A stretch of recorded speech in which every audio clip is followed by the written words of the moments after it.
अच्छा भाई, इस वीडियो में हम कोशिश करेंगे जल्दी जल्दी बात कर लें, क्योंकि जो बात मैं आपको बताना चाह रहा हूँ वो कोई इतनी पेचीदा नहीं है। अगर मैं आपको कोई भी कर्व दूँ और उसका मैं रकबा ज़ेर ग्राफ निकालना चाह रहा हूँ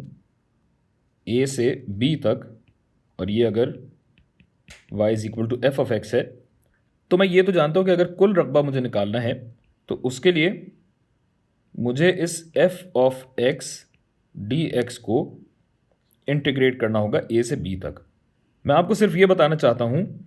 कि आप इस रकबे को अपनी मर्ज़ी के हिस्सों में बांट भी सकते हैं। मिसाल के तौर पे आपने कहा कि भाई इसको मैं 2 टुकड़ों में बांटता हूँ, और अब ए से बी तक जब मुझे रकबा निकालना है तो मैं एफ ऑफ एक्स का ये वाला इंटीग्रल और ये वाला इंटीग्रल अलग अलग निकाल के जमा भी कर सकता हूँ। यानी F of x D x का इंटीग्रल मैं निकालूँ ए से लेके सी तक, और मैं F of x D x का रकबा निकालूं या इंटीग्रेट करूं इसको सी से बी तक, और इन दोनों को अगर जमा कर दूं